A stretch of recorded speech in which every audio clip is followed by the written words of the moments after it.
Welcome back, Nuggets. This mother clucker's got some thoughts. Let's ruffle some feathers and get into this video. And if you'd like to support my tiny pullet of a channel, don't forget to like, subscribe, and hype this video if you can, and go check out my other videos while you're here. Okay, my nuggets. Some corporate shit cluckery nonsense has been revealed. Now, I am slightly surprised that we're getting any unredacted documents that are surrounding TikTok and Eugenia specifically, since TikTok did actually settle the bellwether cases for the civil trials. Now, why I think this might be happening is because while they did settle the civil cases, the federal cases that are the actual school districts, TikTok has not yet settled. And because they're still kind of active in this trial, things are now coming through from all of those internal communications that we were waiting for.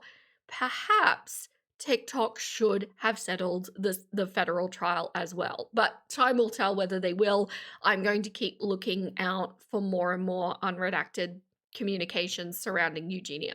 So on the 20th of February, this document became unsealed, and it is internal TikTok communications surrounding their justification to remove Eugenia from the creator fund / TikTok management. So this is essentially their executives, their employees saying, we don't want to be managing TikTok. And this was all being discussed in 2023. And when you look at the whole timeline, I'm going to lay it out at the end of going through this document. It's actually quite interesting the way everything's played out. Sorry, my boys have already started their crow party, and they've been quite chatty today. I've just finished a live and they were crowing all the way through that as well. So I'd say you're in for a big rooster fest. Sounds bad. Now, for those nuggets who are always like, I don't want to sit here and watch a really long video going through every tiny little detail, please just give me a summation. I'll give you a too long didn't watch at the end of the video, even though I don't want to. I will do that for you. But for everybody else who really likes the intricate details, let's get into it, shall we?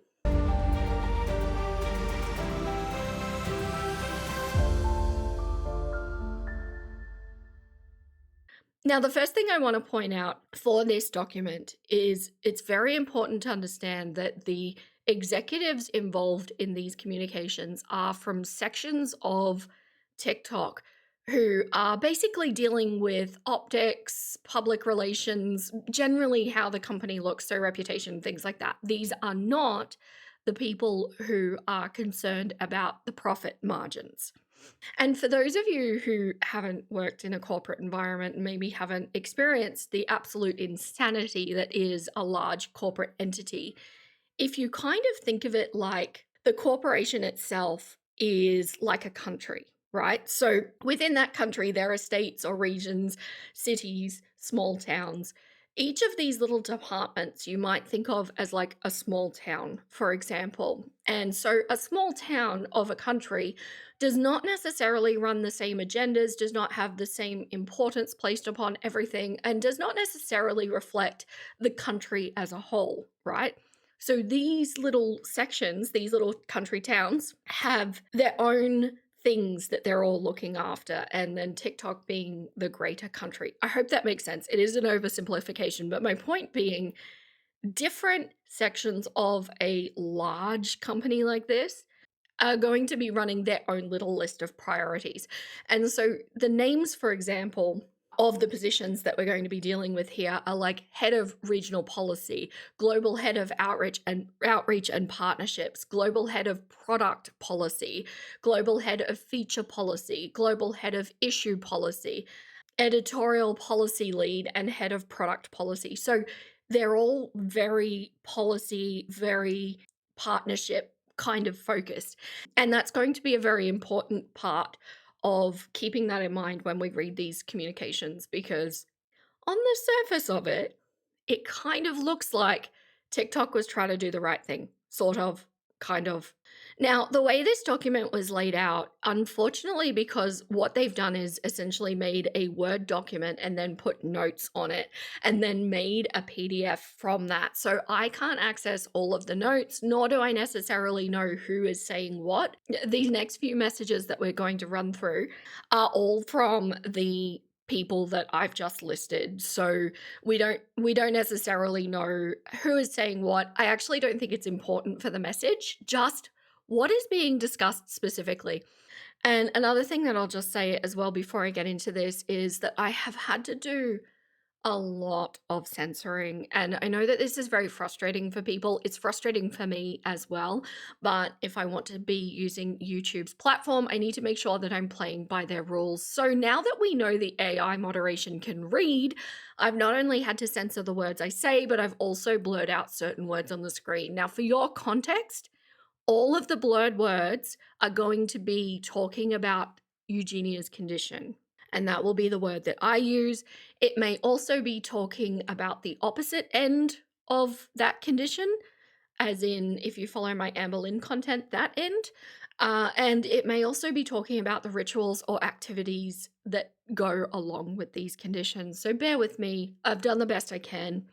Let's get into these messages. First one made at Julie, Katie, and Justin. When y'all get a chance, can y'all kindly let us know if you sign off or have any concerns you need addressed? Thank you. Comment 2. This document mentions multiple interventions. Can you clarify which recommendation the sign off is for? Also has Rin head in on this one. Now, these are direct copy and pastes from their actual messaging system. So all of the typos and everything are all in them. So what they're saying here is that basically they're proposing something that will be revealed and they want people to sign off. And there is some confusion as to what they're signing off on. Comment 3. In terms of my concerns, given our TikTok management criteria are subjective as is, I'm okay with us suggesting we not manage her. I have concerns about removing her account's eligibility from the For You feed from a due process / precedent setting perspective unless we can articulate a consistent and principled rule. So it's really clear here that they're concerned about optics, right? They're worried about potentially being sued. They're worried about what removing somebody based on a mental health condition will set as a precedent. And they're generally worried about doing the wrong thing or making the wrong move. And the reason for this is because this is in 2023. In 2022, the lawsuit started. So this is why we now have confirmation that all of this is all to do with that lawsuit. They're really trying to dot their I's and cross their T's and be very careful about movements, because in reality, like if we're talking about any other mental health condition, say schizophrenia or bipolar or just any other mental health condition, it would be a really bad thing to remove somebody from a platform based on that. The difference being Eugenia's mental health condition actually has the capacity to hurt other people, which is fairly unique when you think about it in those terms. So, considering all of those movements, these executives are worried about making the wrong move, and I think justifiably so. Comment 4. Hi, Justin. I weighed in on a high level for this one while acknowledging that this is primarily a US market concern, which again is confirming it's to do with the lawsuit.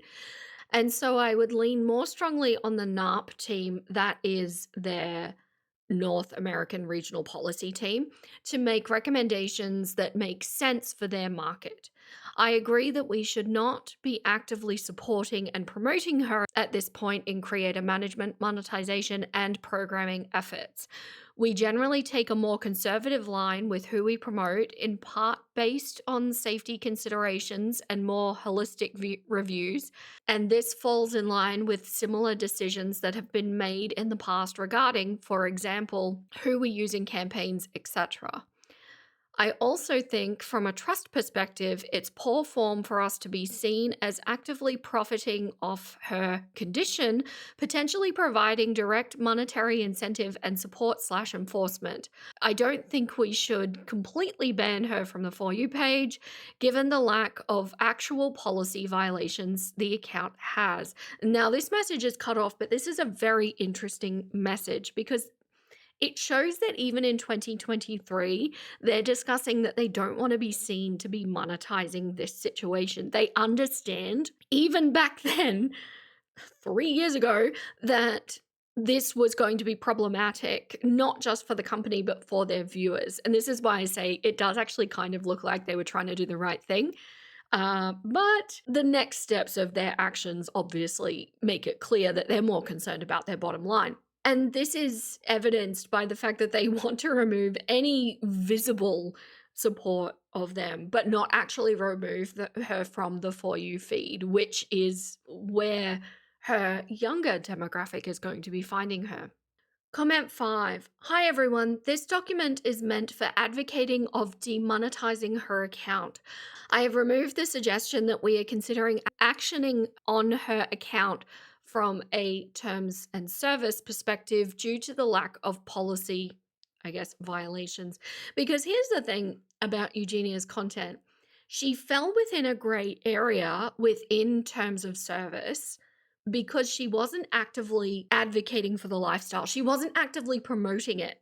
And so that's where we saw, after this, actually, guidelines started to be tightened up, where it was not even that you could depict that kind of lifestyle. But in 2023, this was a little bit ahead of the game. Comment 6. Just wanted to clarify that I'm okay with her not being a managed creator. When you say demonetized, are you referring to her ability to monetize on live? Comment 7. Erica, thank you for the opportunity to review. I'm okay to sign off, but I want to +1 to the need to develop a more robust, defensible criteria for when creators are or aren't able to be monetized. So again, they're really thinking about this very much from a terms of service, what's written in the guidelines kind of perspective.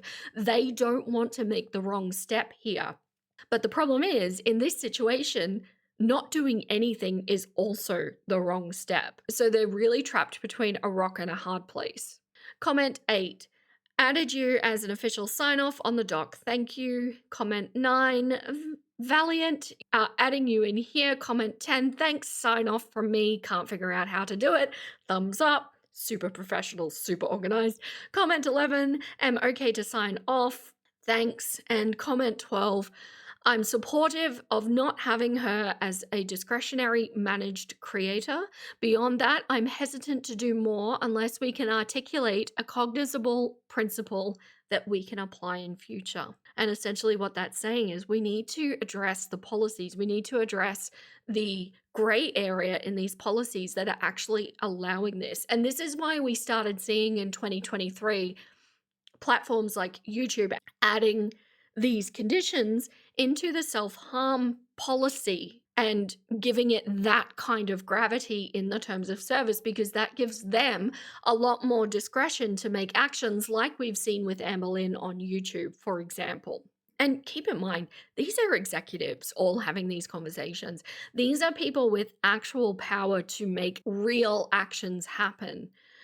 So their summary was basically asking, remove Eugenia Cooney as a creator fund/managed creator, which the fact that there are managed creators make me kind of, it's a bit, it highlights how much this is a money game. Because did that even go through your mind that certain creators are managed by the actual social media companies? This is not just having an external PR relations manager or something like that. This is actually TikTok managing her. And I quote a link to her TikTok account. A controversial influencer who is widely known in the conditions community for having a condition is currently a part of TikTok's creator fund and has been a managed creator for the past 3 months, which, given the timing, is actually pretty quick, because that means Eugenia would have only have been on TikTok for about a year when they started managing her. She has participated in the official TikTok live battle Road to Superstar about 5 times so far. Most of the controversy surrounding this creator stems from her historical and current struggle with her condition, which has resulted in an extremely conditioned appearance. Her account has been reported to Trust and Safety by various external and internal partners due to how many consider her appearance to be triggering for body image and conditions. However, in content she posts on TikTok, she does not discuss or reference her condition, and thus her content does not violate any of the policy guidelines. This is the executives, my nuggets. This is what they knew even in 2023, and yet they allow her to be up for all of that time, making money from her all of that time. And yeah, she went down for a very brief period of time. It was about a month and then back up again. So I'm going to run through all of that timeline at the end. Let's just absorb these communications between these executives for now. They continue, despite her account not violating our community guidelines, Trust and Safety suggests this account should not be managed or promoted for TikTok programming. Note how they had that in bold. Due to feedback from global external experts in the conditions space and prioritizing keeping our community safe. This recommendation is particularly from a youth mental health perspective based on external experts' feedback related to this type of content and its potentially harmful impacts on TikTok's younger users' well-being. So that is all said right there, and we're going to go into the comments that are associated with this particular paragraph. But they knew that without a doubt, and this is probably why TikTok settled that case, they knew without a doubt that they were getting feedback from mental health professionals that this was harmful to their younger users. And by the way, I've said it once, I'll say it again. I hate that they only specify and focus on minors because it should be all vulnerable persons. It's not just an age thing, it is a person thing. So this continues with comment 13, and they say, does this mean demonetizing her on live? Okay, so we're going to demonetize her everything else. We're going to leave her on the For You feed, but does this mean demonetizing her live? Comment 14, Valerie, some manner of typo, that we should not actively manage or include them in our own promotions like Road to Superstar, but further to Justin's point, we do not currently have demonetization as a strategy to deploy here. That's interesting, isn't it, Nuggets? And that's why the policies needed changing, because they, from a legal standpoint, from a black and white standpoint, they really can't act on this because of where it falls as a mental health condition. They continue, we can only manually demonetize and only based on the community guidelines or terms of service. I think that this is a good example of how monetization enhances / multiplies existing risks. Her content and behavior are borderline, but fine when you add in monetization. Our potential incentivizing of behavior and our own profiting from potential harm, it changes the risk profile. And that's why I say all of these companies are weighing up their risk versus reward. And why, when I've talked about Amber Lynn's demonetization on YouTube, it's coming from a stance of they don't want to be canceling or terminating channels because that's how they make money. But if that channel becomes so problematic that it's being mass reported and on paper in black and white that a court can get to, seem to be monetizing it even knowing the risks, that risk then becomes too high, so it's better to just get rid of the channel. And that's what these executives are tangling with right here. So right now, they're saying the risk profile is changing, but it's not so bad that we are going to override our terms of service in order to get this done, which is very interesting because since community guidelines and terms of service are being bandied about so much in this document, it makes me wonder if Eugenia herself had a lot to do with the policy changes because they're talking about her directly. Comment 15. For what it's worth, I'm comfortable and supportive of not having as a managed creator because that is discretionary. So legally, they can just make that call, nothing too bad. And they continue, but right now, all creators who meet a certain threshold have access to live monetization. So I'm not sure what a defensible principle to restrict her there is. My goodness, grammar, executives. Proof that you don't necessarily need university to get high in certain areas. To continue, comment 16. Lennon and Justin just confirmed with Erica et al. That we are only advocating for her to be removed as a managed creator. And this comment was cut off, unfortunately. Comment 17. How would experts advise on people with conditions who are at Amber Lynn's end of the spectrum? Comment 18. If similar to this account, the condition was not addressed in videos or comments, but was widely known by the public, I believe advice would, and it was cut off. Comment 19. Got it, thanks. And have we spoken to experts who would represent the side of expression to the creator as well? As of right now, we've been consulting with NEDA, which is a conditions specialist company, and the Alliance, as media inquiries have increased and clinicians are predicting Eugenia may. I really wish we had the rest of that comment. The rest of the document does make heavy insinuations that they are legitimately concerned about what might happen on a live stream with Eugenia, and the Mother's Day situation, which would come a couple of years later after these communications, has a big part to play in this timeline. So they continued in their document to go on and outline the risks with keeping her account managed.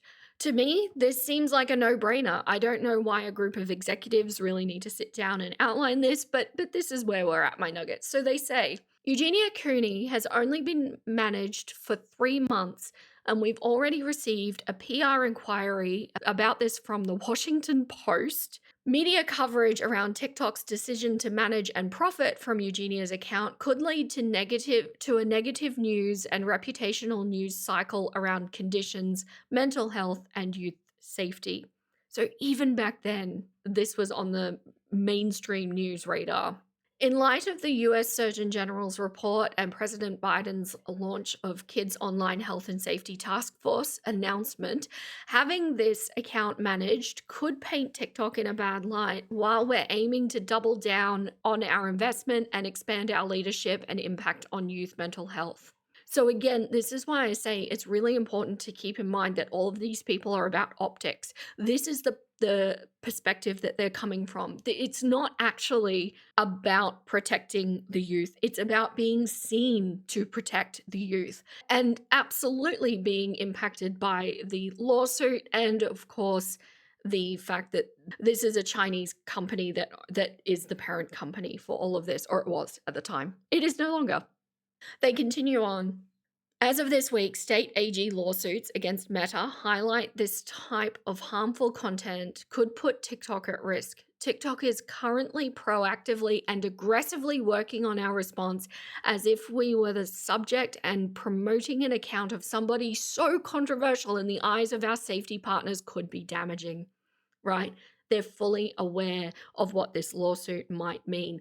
Now, at this stage in the game, ByteDance was involved in the actual lawsuit, but most of the attention was being put on Meta in the early days. TikTok took a little bit longer to ramp up. And once again, timeline's coming, my nuggets.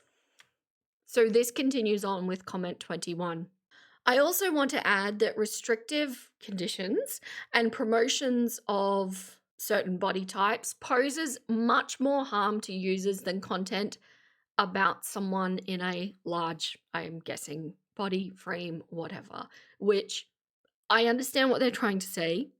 Statistically, yes, but this does come off as quite an ignorant take, and it really highlights that cultural disconnect that I've addressed in other videos where It's like Eugenia's end is seen as sacrifice, and it's difficult and it's horrible and gripping. But, on the other end, it's super fun to eat takeout food and cake. So, there's this double standard. It's awful.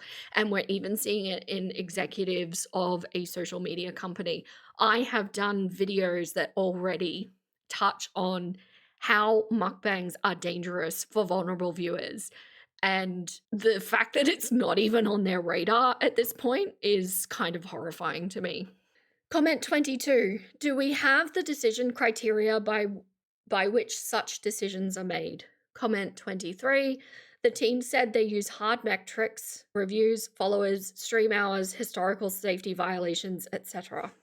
They continue on this page saying failing to take down / action on reports made on this content could lead to reputational, legal, and safety risks. In a recent, I guess they mean to say, article by ABC News outlet regarding a confrontation between those with conditions and the social media outlet Meta in Australia at federal parliament.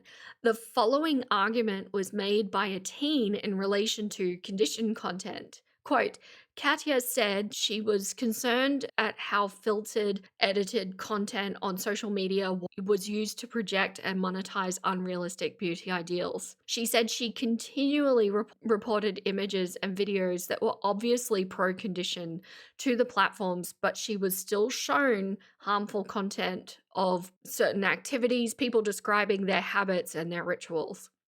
The arguments presented by the plaintiffs in this lawsuit argued, as mentioned above, that social media platforms failed to respond to the repeated reports made by a young teenager, 15 years old, that felt vulnerable to this kind of harmful content. So not only are they aware of it, but they're also seeing this play out on a different platform. And I don't think it's a coincidence that we saw Eugenia move over to TikTok right before all of this time, because Meta was likely already shadow banning her content, which means that she was getting less of the currency that she wants from this kind of thing, which, by the way, I don't think is monetary. I think it's all about the attention and the building her up, the gassing her up, that kind of thing. I think she likes that kind of bluster around her. So on this, there were some comments associated. Comment 24, out of curiosity, if her content didn't violate the community guidelines, what were the report violations for? What a good question.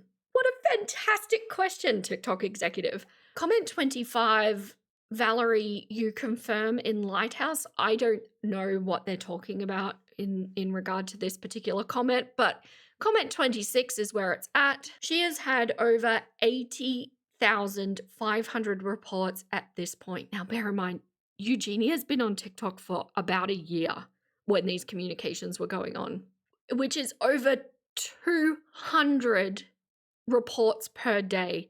And in all honesty, I'm actually quite shocked it's that low. Maybe they ramped up, maybe they weren't linear like that, but 80,500 in a year. They continue, I'm unable to see any stats on what the report reason was. However, her SFV, I'm not clear on what that is, I'm sorry, my nuggets, and live content has been often, I'm guessing, probably reported. Comment 27, that sounds like report bombing. How do we handle that? They're clueless, right? Comment 28, regarding report bombing, so far it's been handled per status quo. Typically, the appeals process has correctly revoked actioning. However, I've had to handle... Oh, I want to see the rest of that comment, my nugget. It's really frustrating. It's not that I'm doing anything wrong with these comments. It's just how it's been uploaded into the court document system. So the actual lawyers and plaintiffs will have the proper Word document where you can open them, see who's done what, see the rest of the comments. But that right there is them saying essentially, oh, it looks like report bombing, but we've had the appeals process correctly revoking action. So they're saying the appeals process is doing the right thing by not doing anything for 80,500 reports in a year. Yeah, this is why I say it's kind of like TikTok is trying to do the right thing, but also kind of not, right? They continue on this document under risks with keeping her account managed. They say, additionally, based on the appearance of the creator and media reports on her health, it appears she's at high risk of passing from her condition. Just let that sink in.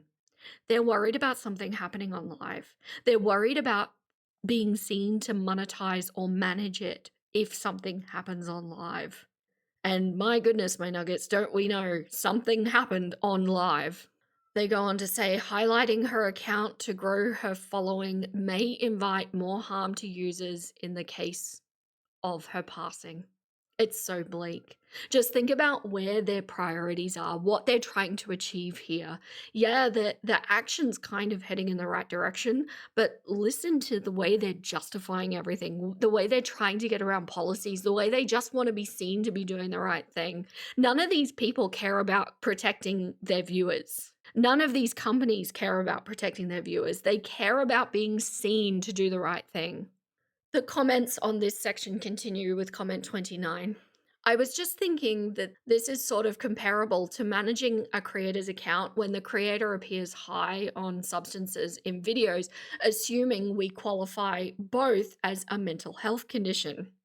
I assume, sorry, my nuggets, how the cluck else are you going to qualify a condition that Eugenia has other than a mental health condition? What? They continue, I assume we would not allow the latter, but maybe because there is a specific policy on that. Comment 30 continues, in other words, even if the substance misuser doesn't talk about the substances, profiting could constitute implicit endorsement. So they're trying to rationalize out a way to work around their policies. Comment 31 says, this is a really good parallel. I'm unsure of how they currently handle creators like this, but I hope it's not allowed either.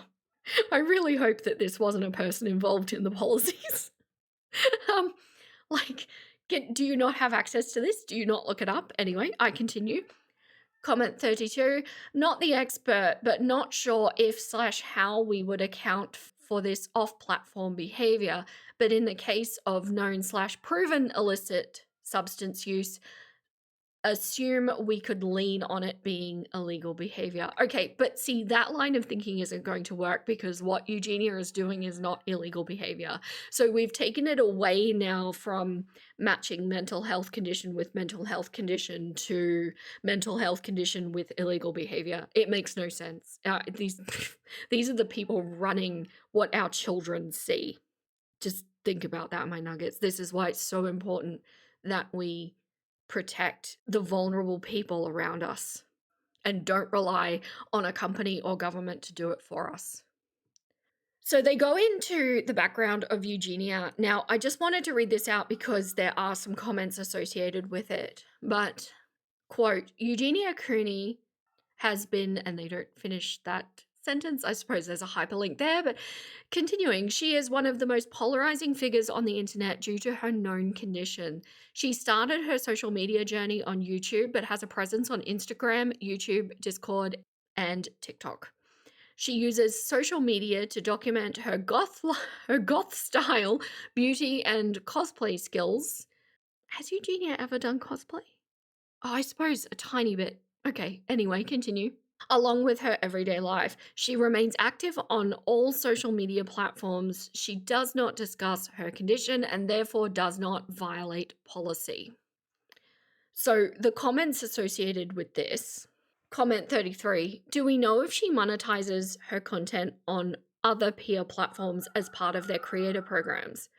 Comment 34, I believe from my searches, she does monetize on Twitch and YouTube. I cannot tell if she's managed, but do know we got an inquiry from a Meta trust and safety rep about a year ago who was seeking platforms' help on shutting down her account.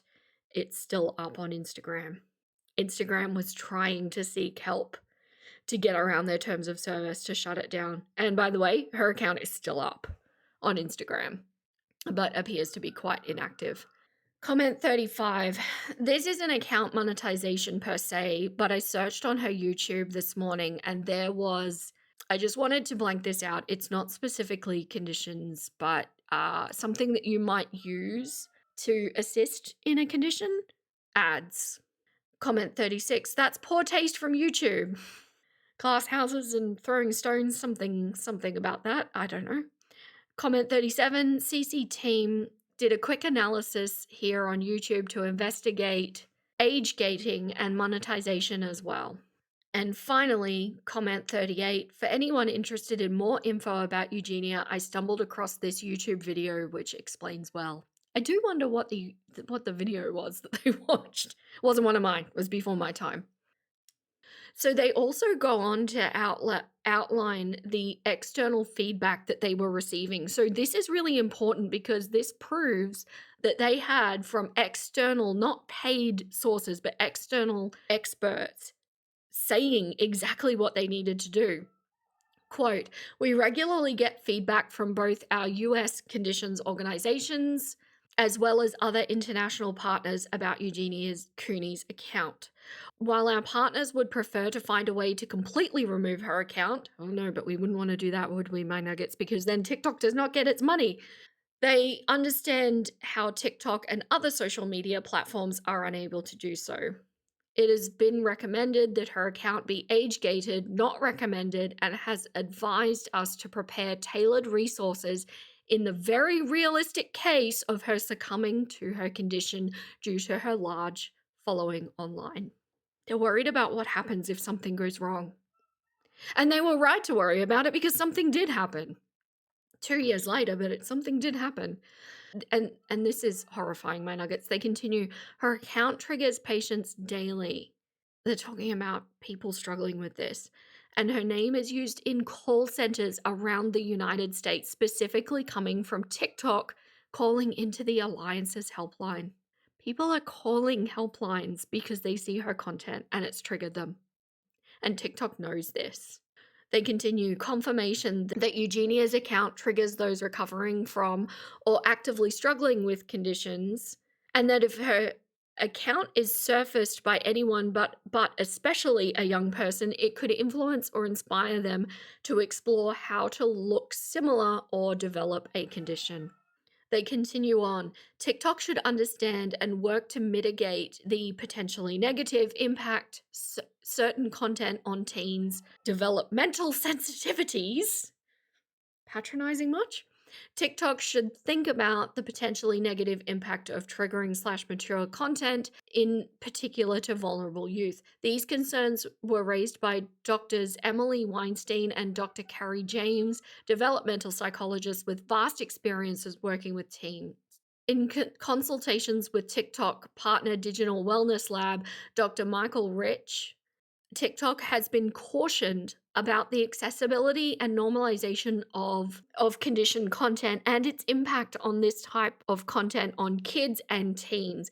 Dr. Rich pointed out that anything content that equates with this kind of condition is potentially problematic. Dr. Rich also pointed out how for youth and minors, condition-related content might make it seem like normative behavior to participate in.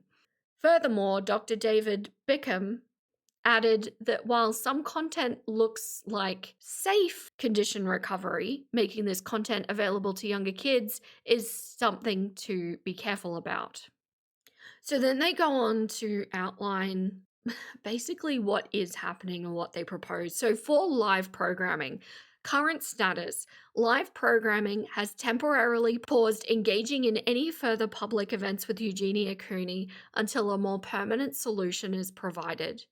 OPM, which is Outreach Partnership Management, and TNS, which I actually think might be a typo, it should be TOS, at large are pushing urgently to permanently remove Eugenia Cooney from these events that promote her account.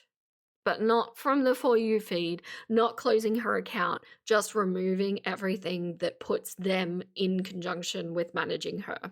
OPM has communicated with relevant points of contact in live programming to include Eugenia Cooney's TikTok manager, Maggie, as well as Shen, I don't know who that is, and another person called Shady has been brought into the discussion as well.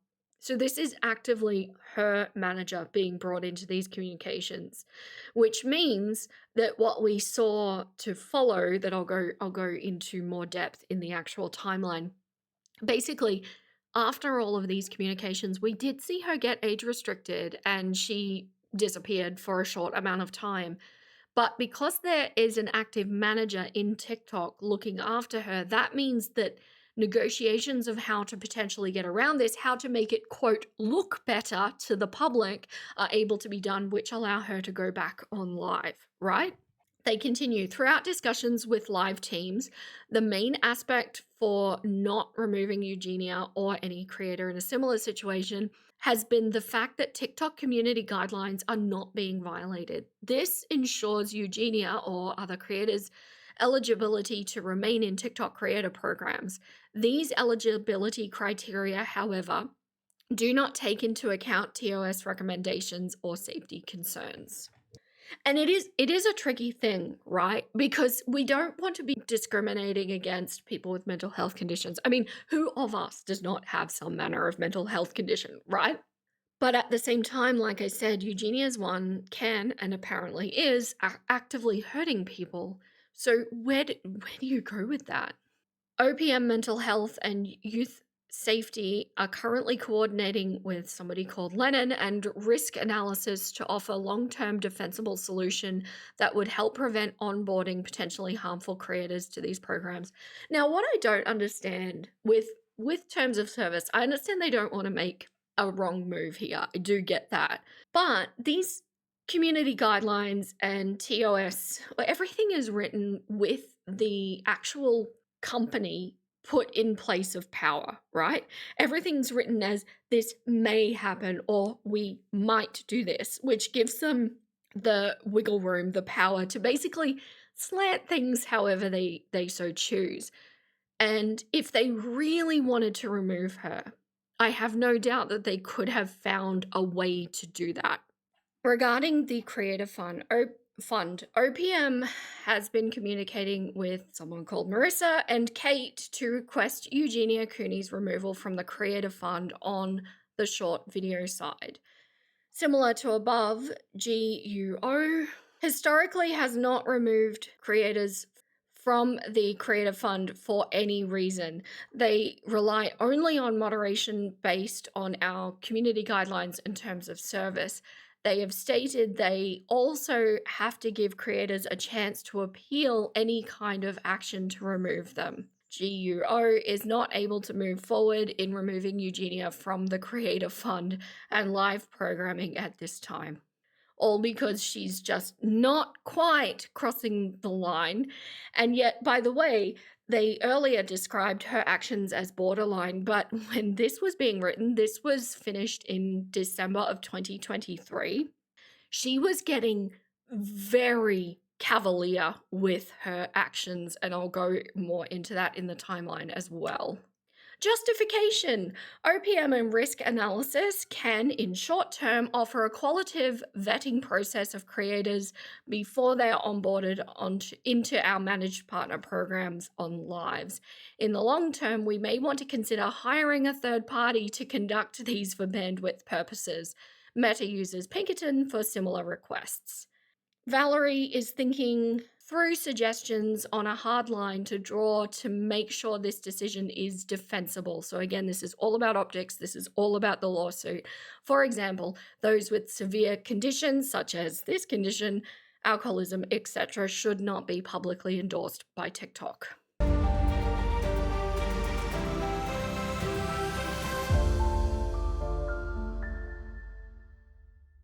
Okay, so let's talk about this timeline. Now, there's actually a really handy site. King Law is one of the many lawyers involved in this MDL because it's massive and everybody has their own lawyers associated with their cases.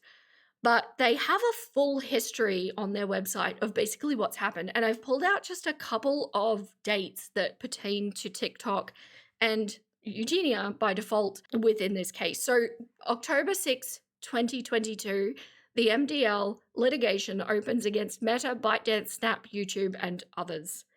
December 15, 2024, so this is approximately a year after the communications we just went through, court mostly denies TikTok's motion to dismiss. So at the end of 2024, TikTok is confirmed to basically be going to trial or settle the case. And by the 2nd of December 2024, more than 200 plaintiffs joined the lawsuits against TikTok and other social media companies. So it really did take a little bit of time for the TikTok side of it to get off the ground. The Meta one really happened earlier. So let's pull back a little bit and really look at the big timeline of this, because some of this is really interesting when you put it into context. So on the 19th of February 2022, there was a news article saying popular YouTuber Eugenia Cooney has been banned from Twitch. So we know that Eugenia had been on Twitch for quite some time, quite a few years actually at this point, but they started overhauling their terms and conditions, terms of service, community guidelines, actually well before this lawsuit happened, which is interesting because from what I'm guessing, I was actually on Twitch at the time that all of this was going down. And I remember that, people like Amaranth, who was famous for doing her live streams in a bikini, sitting in an inflatable pool in her lounge room, that was all being cracked down on. But from what I remember, I estimate that there was probably only a matter of months, maybe 6 to 12 months between Twitch cleaning up their act and this lawsuit starting. And we know that Twitch is not involved in this lawsuit. So I don't know if it's a coincidence. I don't know if they had a tip off, but my goodness, did they just slip out of a very sticky situation. Now, this ban from Twitch didn't hold. Eugenia did actually continue to stream on Twitch until, I think, February-ish of 2023, so another year or so after this, but it did heavily slow down and it got more and more sporadic as 2022 went on. So like I said, the MDL started in October of 2022 and Twitch was banning Eugenia in February of 2022. In what I estimate is October of 2022, so 1 year before all of the communications that we just ran through, Eugenia started on TikTok. And as we saw, if the communications were around October, November, December of 2023, they'd been managing her for about 3 months. So actually, she'd only been on the platform for less than a year before they started managing her. She took off very fast on the TikTok platform. And I think that clearly she was looking for a more reliable platform because if I'm right, Instagram was shadow banning her. She was already turning away from YouTube. She was posting less and less there. And Twitch now had a history of banning her, and maybe there was some discussion of other things going on as well. So Eugenia really latched hard onto TikTok at this time. So then we see, of course, October to December 2023, those communications were going out. And at the end of 2023, Eugenia really upped her, pushing the threshold of what she was going to be able to do on these platforms. And she was getting around in some very skimpy attire, doing some very inappropriate things. This was the era where we were seeing her, lifting Jack Skellington barbells and pretending to exercise. And this is what they're calling borderline behavior. This is what they're not sure they could defensively action. And I think it's easier to think of Eugenia, how we remember her in 2025 on TikTok, but that is not the Eugenia that they were calling as borderline actions around this condition. So then these communications obviously finish. Corporates like to move very, very slowly, especially when there's policy involved. But then comes January of 2024. So this is only a couple of months after these communications were happening, or even the next month for some of them. Eugenia Cooney gets age restricted on TikTok and she disappears for about a month. And then on the 6th of February 2024, she returns and there is a big noticeable difference in how she dresses and how she's handling her live streams and her posts. So prior to this, we were seeing some very skimpy outfits, of course, but we were also getting a lot of like accidental flashing. But from this video that she released, which is entitled Sorry, I've Been Gone, she's completely covered up. She's very demure. And this is the Eugenia that we see basically from this point on. Her style completely changes. And this is where I think her TikTok manager has stepped in saying, well, how can we get her back? Because I have no doubt that if those managers are set up to actually manage users like this, their bonuses are probably tied into some manner of performance of the people that they're managing, because that's, corporate logic. So if her manager stepped in and started acting as an interim between these heads of policy and Eugenia, trying to work out where the, meeting in the middle, the compromise would be, I think there was talk about her conduct. I think there was talk about the types of videos, because now we only get makeup videos, and talk about what she's wearing. So cover up, make it so that people can't see your condition, make it very conservative and demure. And if that's the case, that's appalling, because that is nothing short of TikTok going, okay, we obviously still want to make money off this person. We just don't want to be seen to know that we're making money off this person, right? Or Eugenia continues streaming. She continues putting up makeup videos. She continues simping for Jeffrey. And then on the 15th of November 2024, of course, the motion to dismiss is denied in the lawsuit. So TikTok is now actively 100% in this lawsuit. The 2nd of December, we are ramping up within the TikTok plaintiff space. And then on the 10th of May, TikTok's fears actually happen. And she has that massive incident on Mother's Day, which was on the 10th of May, 2025. And if you haven't seen my video on this, it's there. It's all there. I documented it as it was happening. So I'm not going to go more into this particular incident, just making mention of its place in the timeline. Then on the 23rd of May, 2025, mainstream media picked up the story. It took them a couple of weeks. And then the plaintiffs within this case caught wind of it. And that's when they said, we need more discovery documents from TikTok, which is the very topic of this video right now, because the judge approved the additional discovery documents. And then on the 29th of May, Eugenia was demonetized, and we haven't seen her on TikTok since, except for on the 27th of January, 2026, she was in Jeffrey's live. And so that completely confirms our holding pattern. I was right to think that this had something to do with the lawsuit. It was correct to think that she was in some sort of odd demonetized state, but the account was still there. It just wasn't able to be monetized. And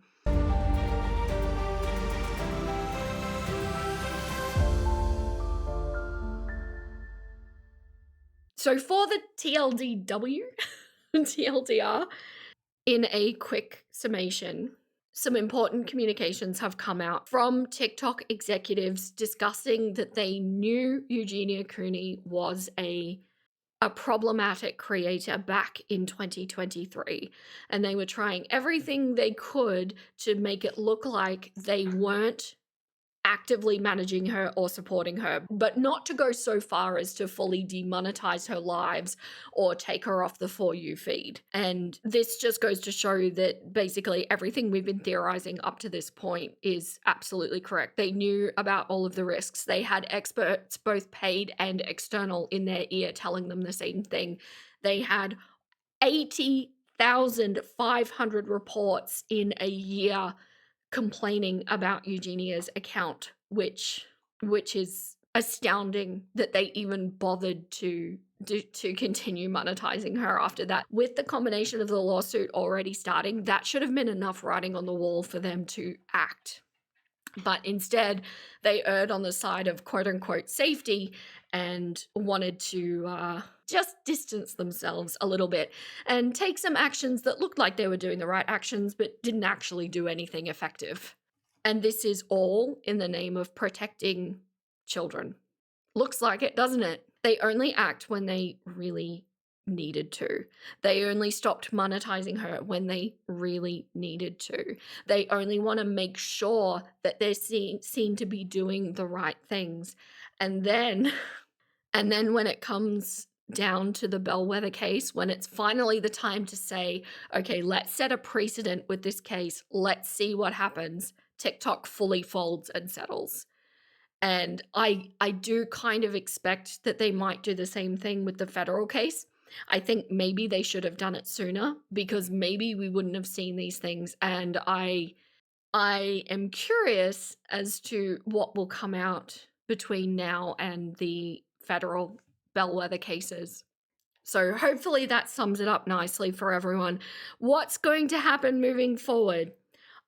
I don't think Eugenia will, despite what Jeffrey says, I don't think Eugenia will be able to resume her physical presence on TikTok until they manage to either get her some help. I suppose that would be one route, or they manage to work around the guidelines to not put them at further risk of being sued, basically, because this lawsuit is still currently being advertised on YouTube, which is funny, but they are still looking for plaintiffs. So TikTok is absolutely not out of risk's way yet. And I think that while all of this is still up in the air, and with the federal case coming, I don't think that they're going to be able to allow Eugenia back on, especially since she's made no progress in her condition, or at least as we saw from the last time we caught a glimpse of her, there's been no progress, because they can't risk letting her on live and something happens. I think being a voice on Jeffrey's live is one thing, but appearing and risking something happening where people can see, I think that's what they're ultimately trying to avoid. And those documents pretty much said exactly that. That is a risk that they were aware of, and they were concerned about the level of risk that that would bring. So until this starts to be more finalized, I don't think she's going to be allowed on, if ever at all, again. And as always, I echo what so many of you say, and that is, I just really hope that she takes this time to improve her life, if it's still possible to do so. I hope anything can be done, but so far it seems like the time has been squandered. But if you're still here listening to me, let me know what you think about all of this, because it's wild. I mean, I expect corporate shit cluckery. I really do. I'm very cynical when it comes to large corporations, but it's another thing to see it in black and white, like in a court document, no less. An internal communication. I don't know. Let me know what you think about it. It's expected, but yet it's still shocking somehow. But if you're still listening to me, thank you so much. I appreciate each and every one of you. And an extra big thank you to all of my cluckers who support on YouTube membership or Patreon. I appreciate you all so much. You make my world go round, and the lives are so much fun to see everybody in. So if you want to support, head on over to one of those platforms, but only if you can. The if you can is very important. I never want anybody to overstretch their budget. Your view, your like, and maybe your comment is wonderful. Thank you so much. But that is all the clocks I have left to give. Stay golden, my little nuggets, and I'll catch you next time. Hey, hey, hey, hey! I'm gonna go watch another video. Let's go!